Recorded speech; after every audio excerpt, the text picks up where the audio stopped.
स्वामी समर्थ। तुम्हा सगळ्यांच्या आपल्या स्वामी सूत्र व्लॉग या चॅनलवर मनापासून स्वागत। स्वामी भक्त हो, वाट्याला आली कितीही दुःख तरीही चेहऱ्यावर नेहमी आनंद ठेवायचा, चेहऱ्यावर नेहमी आनंद ठेवायचा। आजूबाजूला कितीही असला गोतावळा तरी विश्वास मात्र स्वामींवर ठेवायचा, विश्वास मात्र कायमच स्वामींवर ठेवायचा। स्वामी भक्त हो, जी भक्त स्वामींवर विश्वास ठेवतात आणि स्वामींच्या मार्गावर चालतात अशा लोकांना दुसऱ्या कुणाचीही गरज भासत नाही, कारण स्वामी महाराज आपल्या भक्तांचा अपेक्षाभंग कधी होऊ देत नाही। म्हणून विश्वास ठेवायचा तर स्वामींवर ठेवा, अपेक्षा करायची तर स्वामींकडून करा, दुःख कोणासमोर मांडायचं तर स्वामींसमोर मांडा, कारण स्वामी अशी एक हक्काची जागा आहे जिथे आपलं सगळं काही दुःख ऐकून घेतलं जातं आणि त्या दुःखातून आपल्याला मार्गही दाखवला जातो। कारण ह्या जगामध्ये जर आपण आपलं दुःख मांडायला गेलो तर आपल्या दुःखाचं फक्त हसू होतं। म्हणूनच स्वामींवर विश्वास ठेवा आणि स्वामीमय होऊन जा। तसंच प्रत्येक स्वामी संदेश आपल्याला जगण्यासाठी प्रेरणा देत असतो आणि प्रत्येक संदेश ऐकल्यानंतर त्याचं पालन जर आपण केलं तर आपल्याला आपलं जीवन जगण्यासाठी एक सोपा मार्गही सापडत असतो। तर चला स्वामी महाराज आपल्या भक्तांना काय संदेश देत आहे ते बघूया। स्वामी महाराज आपल्या प्रत्येक भक्ताला सांगतात, अरे जो अनन्य भावेने आमचं नामस्मरण करतो, जो आमचं चिंतन करतो, त्याच्या आयुष्याची नौका आम्ही स्वतः चालवतो। त्याच्या वाट्याला दुःख जरी आली तरीही त्या दुःखातून मार्ग दाखवण्याचं काम आम्ही करतो। फक्त आमच्या भक्ताने आमच्याशी प्रामाणिक राहायला हवं आणि स्वतःची कर्म नेहमी चांगली ठेवायला हवी। जेव्हा आमचा भक्त कर्म चांगले करतो आणि नामस्मरण करतो तेव्हा त्या भक्ताची जबाबदारी आम्ही उचलतो।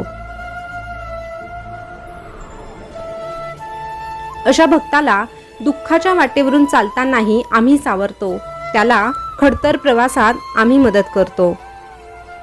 अरे आमच्या मार्गात आला आहेस ना, तर मग आता आयुष्य आनंदाने जगायला शिक। भूतकाळाचा सारखा सारखा विचार करू नकोस। माहीत आहे भूतकाळात तुझ्याकडून काही चुका झालेल्या आहे, पण ठीक आहे, माणूस म्हटलं तर चुका ह्या होणारच।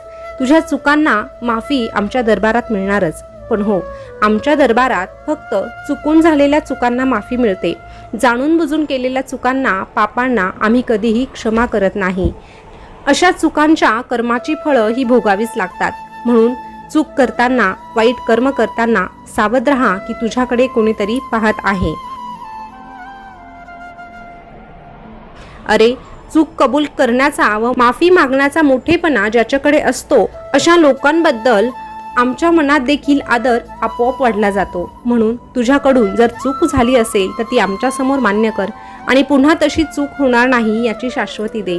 नक्कीच पुढचं आयुष्य तुझं सुखात जाण्यासाठी आम्ही तुला मदत करू।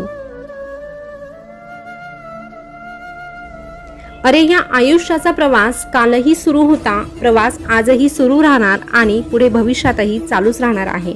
परंतु हा प्रवास करत असताना सतत रडगाणं गाण्यापेक्षा किंवा जुन्या आठवणी, वाईट प्रसंग आठवत बसण्यापेक्षा तुझ्याकडे समाधान देण्यासारखं काय आहे हे शोधून पहा। जेव्हा तू चांगल्या गोष्टींना शोधणार आहे तेव्हाच तुझा हा प्रवास सुखाचा होणार आहे।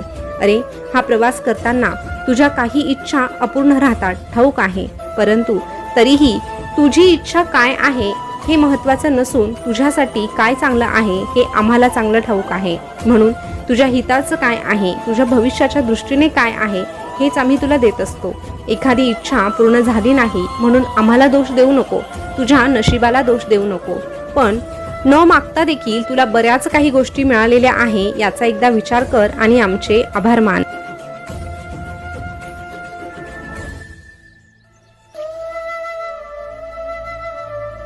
अरे इच्छेला कधीही अंत नसतो, एक इच्छा पूर्ण झाली की दुसरी इच्छा निर्माण होत असते। म्हणून इच्छेच्या मागे धावण्यापेक्षा समाधान कशात आहे हे शोधायला शिक। आणि जर तुला समाधान शोधायचं असेल तर आमच्या नामात समाधान दडलेलं आहे। जो भक्त आमचं नामस्मरण करतो त्याला प्रत्येक गोष्टीमध्ये समाधान सापडू लागतं आणि तो सुखी देखील होऊ लागतो। म्हणून तुला सुख हवं असेल तर सर्वप्रथम समाधान शोधायला शिक आणि समाधान हवं असेल तर आमचं नाम जपायला शिक। अरे आहारात सत्व, वागण्यात तत्व आणि बोलण्यात ममत्व असेल ना तरच तुझ्या या जीवनाला खरं महत्त्व प्राप्त होत असतं। तुला हे जे आयुष्य मिळालं आहे ते एकदाच मिळालेलं आहे, म्हणून मीपणा नको, सर्वांशी प्रेमाने राहण्याचा प्रयत्न कर।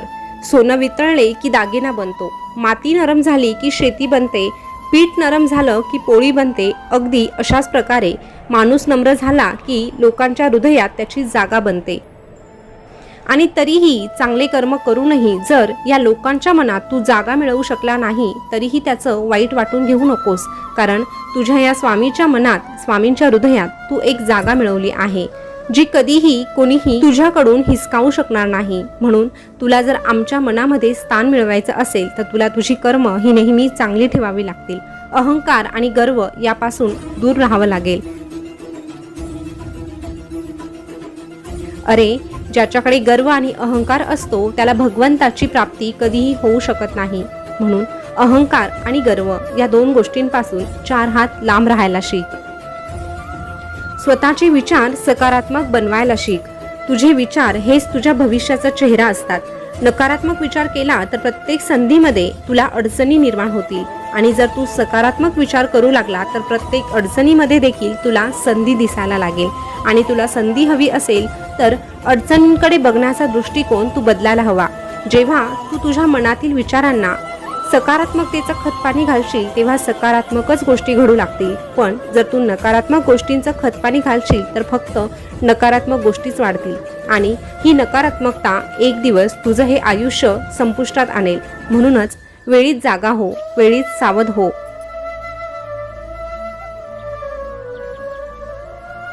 तुझ्या मनाच्या गाभाऱ्यात रातराणी फुलवायची की निवडुंगाचे कुंपण घालून विचार खुंटवायचे? जन्माला आला म्हणून हे आयुष्य रेटायचं की हे आयुष्य समाधानाने जगायचं, हे सर्वस्वी तुझ्या हातात आहे. आयुष्य हे सुंदरच असतं, पण हे आयुष्य जो सकारात्मक विचार करून जगतो त्यालाच खऱ्या अर्थाने ह्या आयुष्याचा अर्थ समजतो. जसं बागेमध्ये अनेक फुलं उमलतात पण प्रत्येक फूल देवघरात वाहिलं जात नाही, तसंच तुझ्या आयुष्यात अनेक नाती येतात पण तरीही प्रत्येक नातं हे मनात जपलं जात नाही. मोजकीच फुलं असतात देवाचरणी शोभणारी, तशीच मोजकीच माणसं असतात क्षणोक्षणी आठवणारी. आणि अशी माणसं जर तुला लाभलेली असतील तर अशा माणसांना जपायला शिक. अरे, स्वार्थासाठी तर प्रत्येक जण तुझ्या जवळ येईल. तुझ्या वाईट काळात, तुझ्या चांगल्या काळात अनेक जण तुझ्या भोवती गर्दी करतील, पण जेव्हा तुझ्या खिशात पैसा नसेल आणि तुझी परिस्थिती बिकट असेल, अशा बिकट परिस्थितीतही जर एखादी व्यक्ती तुझ्या सोबत उभी राहत असेल, तुला साथ देत असेल, तर नक्कीच ती व्यक्ती तुझ्यासाठी लाख मोलाची आहे. अरे, चांगल्या काळात तर सगळे येतील, पण वाईट काळात साथ देणारी एकमेव अशी व्यक्ती असते जी मनापासून तुझ्यावर प्रेम करते, मनापासून तुला जपण्याचा प्रयत्न करते. म्हणून अशा व्यक्तीला वेळीच ओळखण्याचा प्रयत्न कर आणि अशा व्यक्तीला सतत जवळ ठेवण्याचा प्रयत्न कर. आणि अशी लोक जर तुझ्याजवळ नसतील, असं कोणीही जर तुझ्याजवळ नसेल, तर तुझी ही स्वामी माऊली सदैव तुझ्यासाठी आहे. तुझी ही स्वामी माऊली तुला कधीही अंतर देणार नाही. सुखात आणि दुःखात तुझ्या सोबतच राहणार आहे. अरे, हे स्वार्थी जग सुखात जरी तुझ्या सोबत असेल तरीही दुःखात मात्र एक दिवस हे स्वार्थी जग तुझी साथ सोडणार आहे. पण तुझी साथ निभावणारा एकमेव म्हणजे तुझा हा स्वामी. तुझ्या या स्वामीला तू कधीही अंतर देऊ नकोस.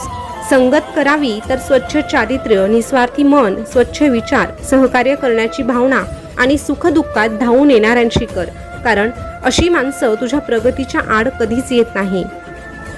त्यामुळे वरवरच्या दिखाव्याला कधीही बळी पडू नकोस. ज्याचं अंतर्मन स्वच्छ आहे, जो प्रामाणिकपणे तुझ्याशी नातं निभावण्याचा प्रयत्न करतो, अशा लोकांना वेळीच ओळखायला शिक आणि त्यांचा हातात हात घेऊन चालायला शिक. तेव्हाच खऱ्या अर्थाने तुझ्या आयुष्यात तू यशस्वी होणार आहे. आणि हो, अजून एक गोष्ट कायम लक्षात ठेव. परिस्थिती कशीही असू दे, फक्त तुझ्या चेहऱ्यावर शांतता आणि अंगात संयम ठेवायला शिक. परिस्थिती तुझ्या समोर झुकल्याशिवाय राहणार नाही, कारण आग कितीही भीषण लागली तरीही पाण्यातील थंडाव्यापुढे ती गुडघे टेकतेच. म्हणूनच शांतता तुझ्या चेहऱ्यावर असणं खूप गरजेचं आहे, अंगात संयम असणं गरजेचं आहे. आणि ह्या दोनही गोष्टी जर तुला मिळवायच्या असतील तर तुला नामस्मरणाची गरज आहे. जसं जसं तू आमचं नामस्मरण करतो तसं तसं तुझ्या मनामध्ये शांतता प्रस्थापित होऊ लागते. आणि जेव्हा तुझं मन शांत होऊ लागतं तेव्हाच खऱ्या अर्थाने तू योग्य निर्णय घेऊ लागतो. योग्य निर्णय घेतला की तुझा निर्णय कधीही चुकत नाही आणि निर्णय चुकला नाही तर तुझं आयुष्य देखील चुकीच्या वळणावर जात नाही. म्हणूनच आयुष्य सुंदर करण्यासाठी तुला गरज आहे ती नामस्मरणाची, कष्टाची आणि प्रामाणिकपणे मेहनत करण्याची. अरे जो प्रामाणिकपणे मेहनत करून आपली कर्म चांगले ठेवतो आणि सतत मुखामध्ये आमचं नाम ठेवतो अशा भक्ताला आम्ही एकच सांगतो, भिवू नकोस, मी तुझ्या पाठीशी आहे. भिवू नकोस, मी सदैव तुझ्या पाठीशी आहे. स्वामी भक्त हो, आजचा स्वामी संदेश तुम्ही ऐकला असेल तर संदेश कसा वाटला हे कमेंट करून नक्की कळवा. असेच नवनवीन स्वामी संदेश ऐकण्यासाठी आपल्या स्वामीसूत्र ब्लॉग या चॅनलला सबस्क्राईब करा. पुन्हा भेटूया नवीन स्वामी संदेश घेऊन. तोपर्यंत स्वस्थ रहा, मस्त रहा आणि आपले संदेश ऐकत रहा. धन्यवाद.